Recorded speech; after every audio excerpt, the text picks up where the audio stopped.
think that that's an important point to make. But he says to them, do you still have no faith? In fact, I think it's interesting that Jesus says this to them over and over again. Even the moment before he ascends into heaven, he still is kind of saying, do you still have no faith? Yes. What I find interesting is Jesus did not have to say a word to make the storm. True. But he spoke to it as if it were an entity. And that entity has not only a relationship, Jesus has a relationship with the entity. The entity also had a relationship with Jesus. Yeah, so she said he spoke to it. She said he didn't have to speak to it. We've seen already scenarios in which all he did was just say, the person is healed. He didn't even say a word to heal the person. He just tells them, they are healed.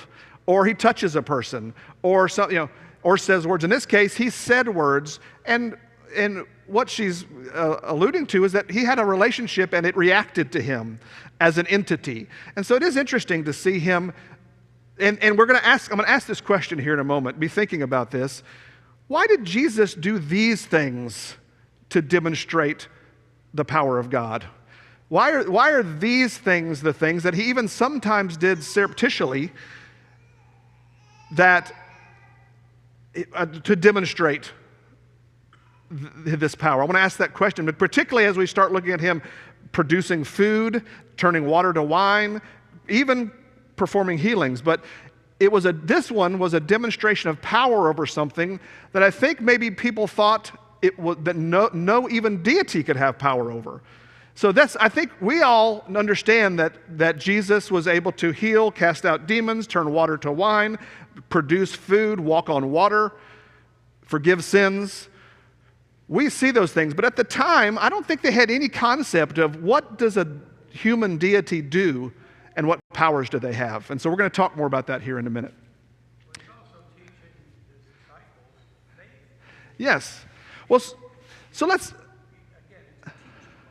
so let's ask that question, this teaching moment. What is it that he was teaching them? What were they supposed to have faith in? So we've mentioned one already. They might have had faith that no matter what happens on this boat, even if Jesus is asleep, we're not going to die. So that may be one thing. What else is it that would have been a demonstration of faith on their part? Well, they woke him up and asked him. Yeah, they felt like he needed to wake up to do it, that maybe him sleeping made him not powerful.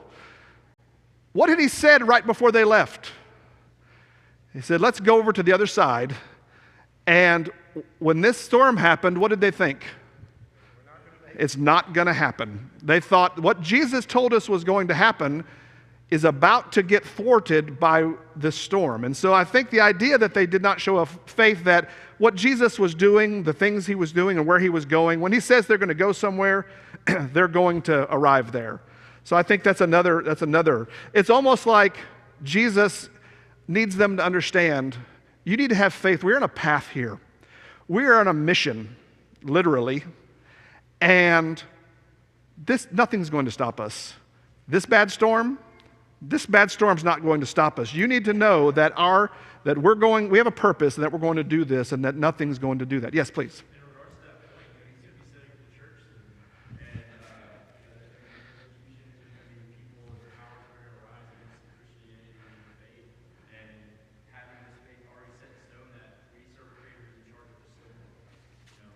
No man can be able to overpower us when we have this man in charge. Absolutely. And that leads to the last thing that's said here in Mark 4, where it says they became very much afraid.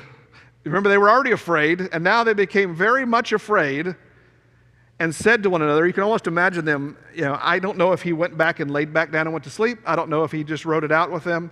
I don't know what happened. But somehow they were talking to each other and said, who is this that the winds and the sea obey him? This is a moment of realization for them. And I think it tells us something, that they knew he was powerful. They had seen him heal people. They had seen things. But now this was another moment that, like Vanessa was saying, where they're like, wait a second. He has a relationship with the sky and with the sea where it obeys him in a moment. Yes? Well, some of the other things are kind of, I'm going to say minor. Relatively. Yeah. Now you've got the entire Sea of Galilee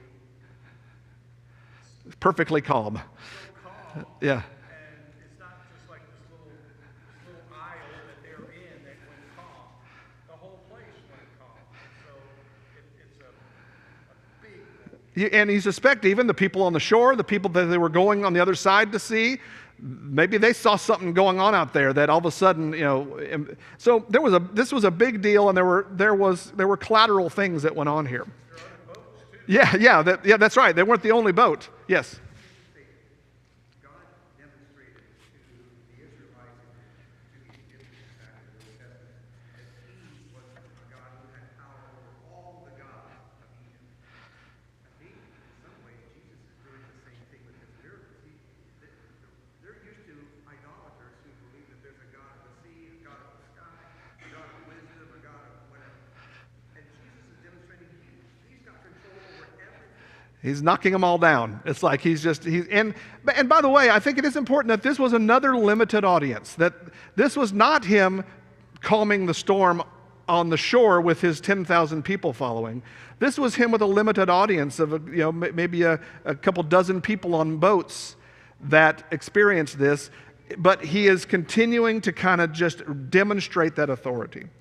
Let's continue on just for sake of time and look at Matthew 14. But I want to continue I want to ask you to ask yourself this question. I'm going to ask this to you again here in a moment. Why was Jesus demonstrating the power of God in these ways? That seems like a ridiculous question to us because we've lived our entire lives knowing that this is what it was. But I want you to think about, was this the only way that God was going to demonstrate the power of his Son on earth? That why these things? And are there other ways that God could have shown power rather than a person going around just and healing people in little small settings? But this other one, even though it was a lot of people, is another interesting way in which Jesus demonstrates power. In Matthew 14, it says, "Now when Jesus had heard about John, he had heard about the death of John the Baptist, he withdrew from there in a boat to a secluded place by himself. And when the people heard about this, they followed him on foot from the cities. And when he came ashore, he saw a large crowd and felt compassion for them and healed their sick." We've heard that about 12 times already just in this, and all of the scenes we've seen in Jesus' life. He felt compassion for them. And so he came ashore, and there were large crowds waiting for him when he got there. And he just started healing sick. He saw them and felt compassion. And then in verse 15, when it was evening, the disciples came to him and said, "This place is secluded, and the hour is already past to eat. Send the crowds away so that they may go to the villages and buy food for themselves." Practical. It seemed like they came to him with a practical recommendation. These people were staying with him, and they didn't want to leave. They were all crowded. I'm sure they wanted to hear what he had to say. They wanted a chance to be healed. They didn't want to leave and miss an opportunity. So I think so the disciples said, "Jesus, you need to call a halt. You need to shut things down for a minute and let them know nothing's going to happen for a while. Y'all go away and get food and then come back." Just practical matters. Yeah, they might have said the same thing. We could take a break. So he says, "It's time to eat. Let them go get some food, or we have a problem here." And he said, "They do not need to go. You give them something to eat." Once again, my human reaction to that is, once again, seems unfair. I think he knew they did not have anywhere in the vicinity of enough food for these people, but he said, "You give them something to eat." They said to him, "We have nothing here except 5 loaves and 2 fish." And so you can see Jesus is facilitating this scenario, that he says, "Go ahead and give them something to eat." And they say, "Well, we have just this little bit here, 5 loaves and 2 fish. And then he says, "Bring them here to me." He ordered the crowds to sit down in the grass. He took 5 loaves and 2 fish and looked up toward heaven. He blessed the food, and breaking the loaves, he gave them to the disciples, and the disciples gave them to the crowds. I just love the enough detail here to see how this played out. That he sat down and he said, "Give me the food," and they just started a fire brigade. Started handing out, "Okay, here's some food," and he just kept handing. And they kept coming back, and he kept handing, and they just went out and delivered it. How long do you think it takes to deliver food to, I'm saying 10,000. I don't know how many people are out there, but how long do you think it takes to deliver food to 5,000 families? Well, it takes a half an hour for the community to go around. Yeah, that's right. That's a good judgment of it. We've almost forgotten that a little bit. Yeah, I mean, it's a difficult process, and so this was no small thing, and they were just, and this whole time, he is just producing food and putting it out there. And it says, and they all ate and were satisfied, and they picked up what was left over of the broken pieces, 12 full baskets.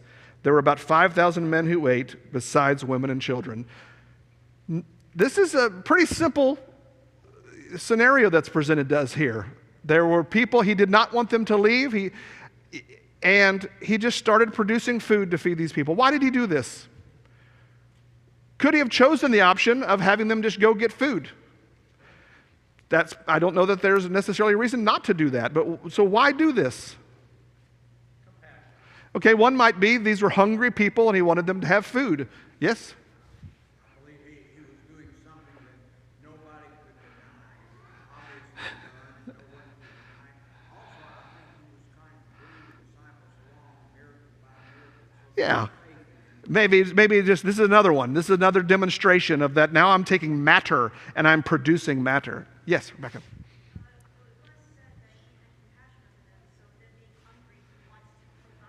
Yes. He's a provider. He wants to provide. He wants to be able to give people what they need. They were hungry. And maybe the other part of it is that these people are dedicating themselves to him.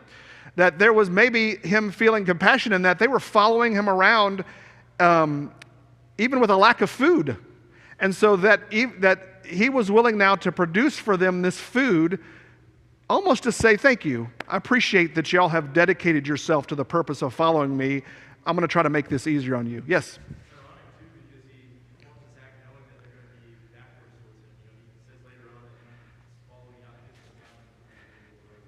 Yeah, so turn to John 6.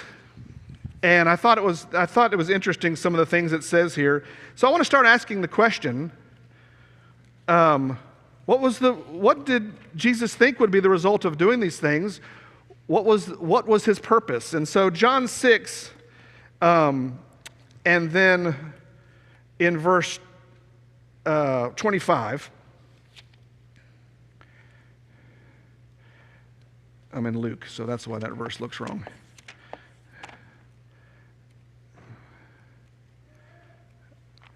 So John 6 and verse 25,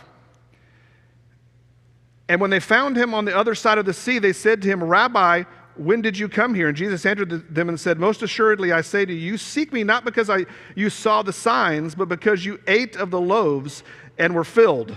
Do not labor for the food which perishes, but for the food which endures to everlasting life, which is the Son of Man. And so he gives them physical food, and he actually says, there are times where you think he's saying to them, you don't just follow me for the signs that I'm doing, follow me for the word, he might say. But in this case, he's saying to them, you should have followed me for the signs, not for what?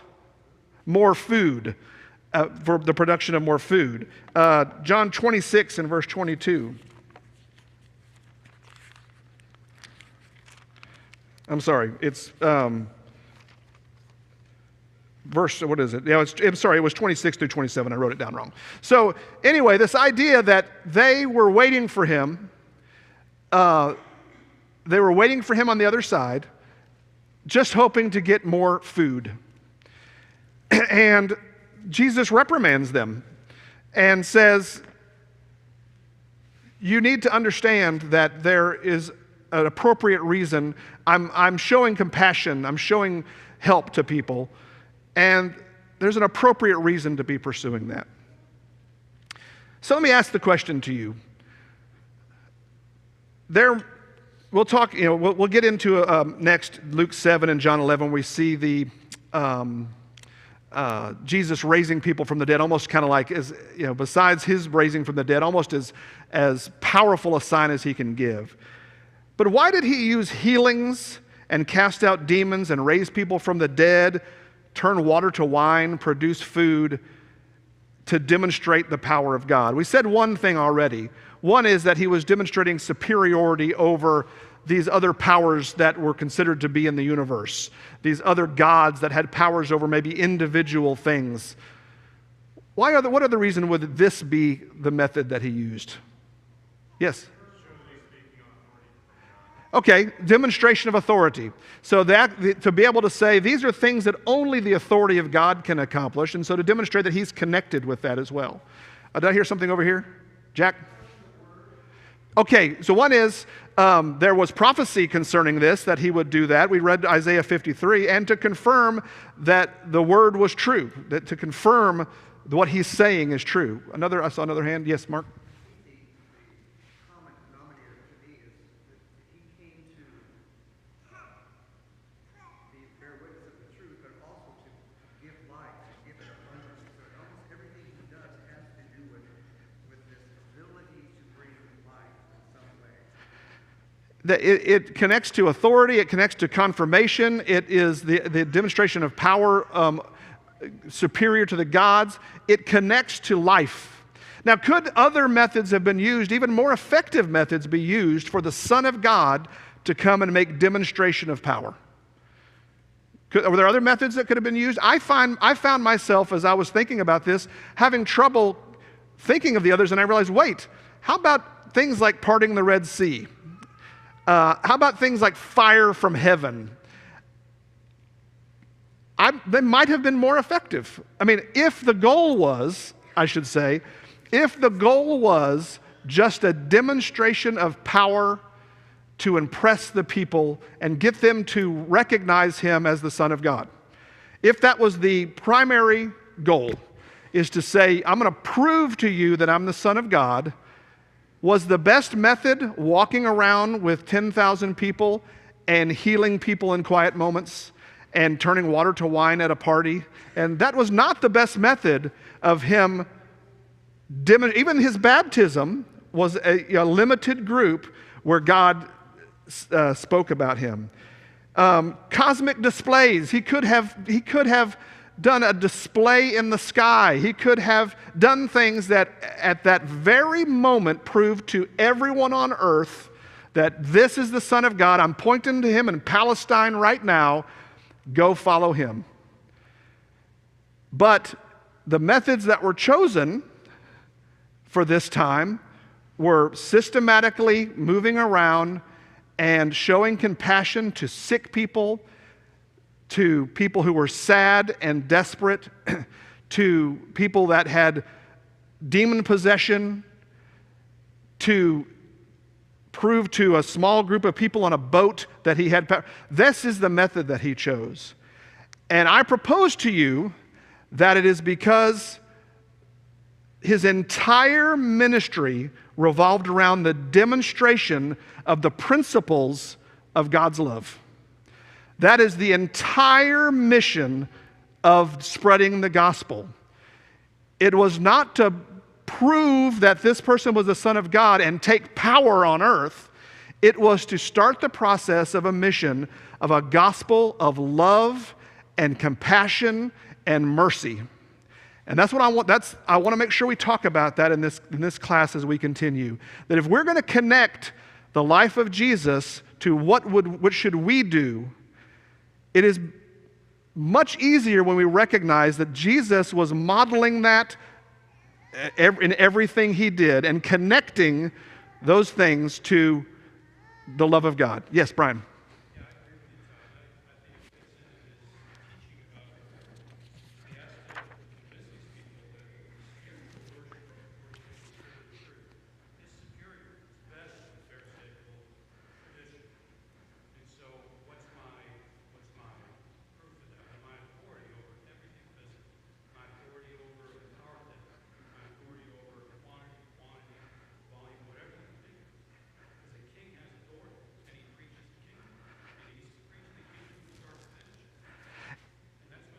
Isn't it amazing? Isn't it amazing that he did what you just described, which we've talked about, him demonstration of authority over each of these things? Isn't it amazing that he developed a method of doing that that connects directly with people and their needs and their hopelessness and their sadness and their sickness and relieving them of that pain. What an amazing combination that God found a way of demonstrating his purpose by having his son come to earth and show humble compassion to needy people as a demonstration of authority over the entire universe. That is what is so genius to me about this plan. And I would say we take something away from it when we just look at this as Jesus going around and performing signs so that that group of people would believe in God. That's an amazing outcome, but that was not the ultimate purpose. I don't know if maybe ultimately you're going here, but I was thinking about if you're talking about Jesus performing miracles at such a cosmic level that it's undeniable across the universe that he is who he is, he might be undermining his ultimate purpose of showing his love by dying on the cross. Absolutely, and we see this, he takes great care with, by the way, don't worry about where I'm going, I'm making this up as I go along.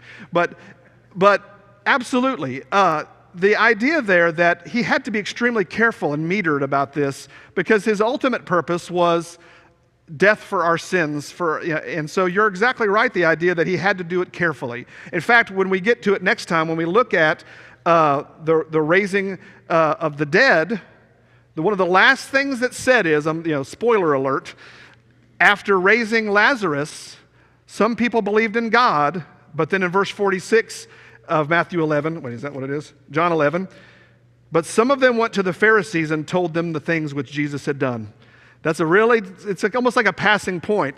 But the outcome of him raising Lazarus was really, now it was on.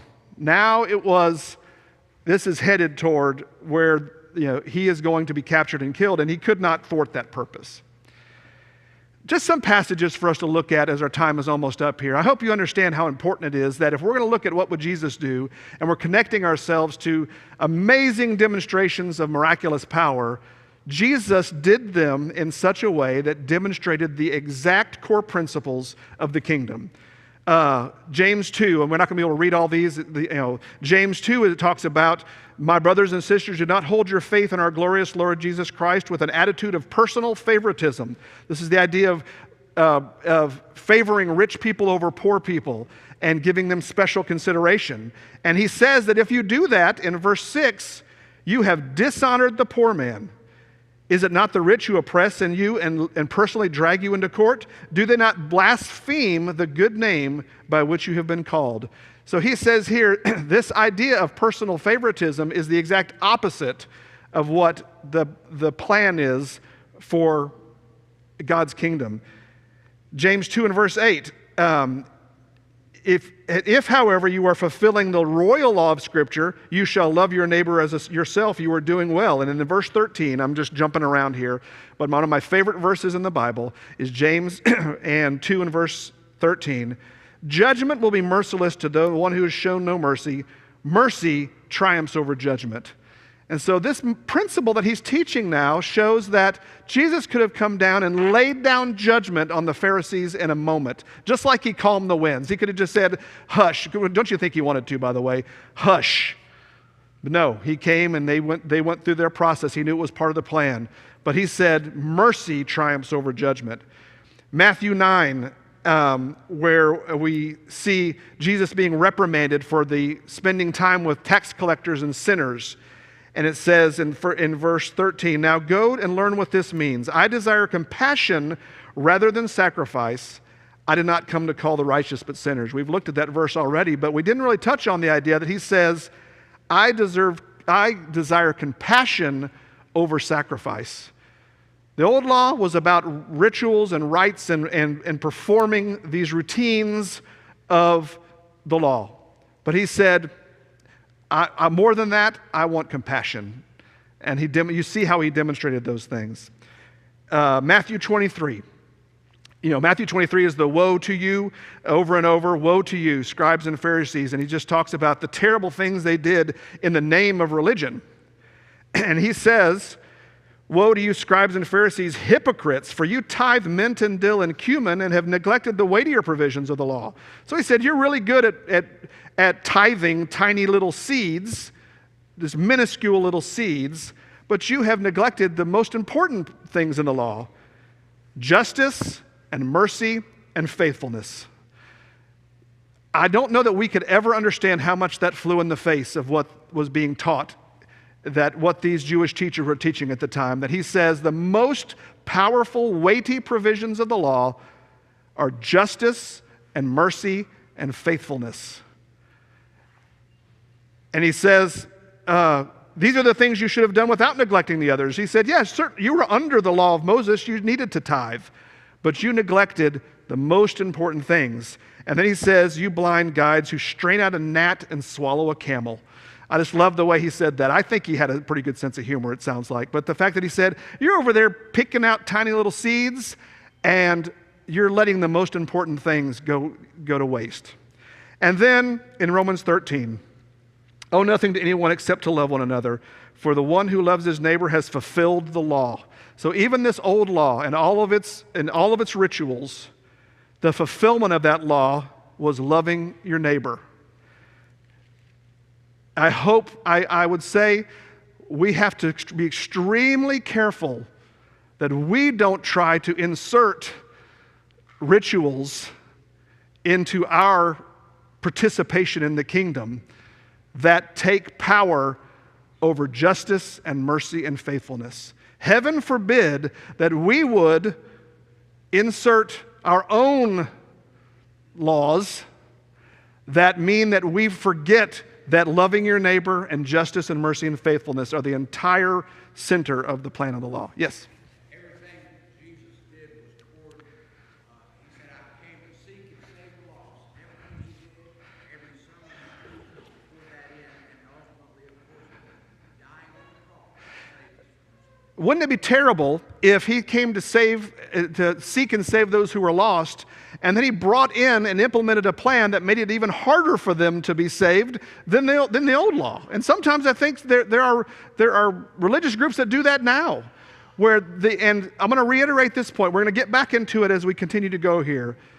Jesus demonstrated the principles of the kingdom by lifting burdens, taking pain away from people, giving them hope, giving them an opportunity for salvation that they did not have.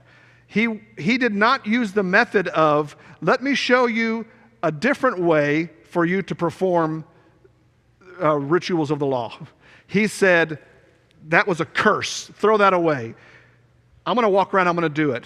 I'm going to help the people that need helping. I'm going to show compassion to the people that need it. When there's a need, I'm going to meet it. When a person is burdened, I'm going to lift that off of them. Not just that, he's going to take it off of them and then it's gone.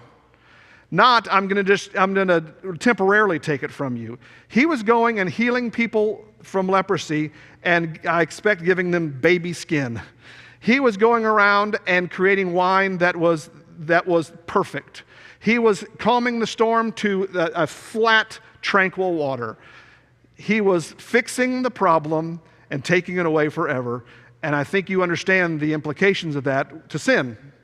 That he came and he offered an opportunity for eternal salvation to sinful people. So that's what we're going to talk about more as we move forward. And then we'll look at Luke 7 and John 11 next time as we look at him now taking it to the next level and raising people from the dead. All right, thank you for your input tonight. We'll see you again.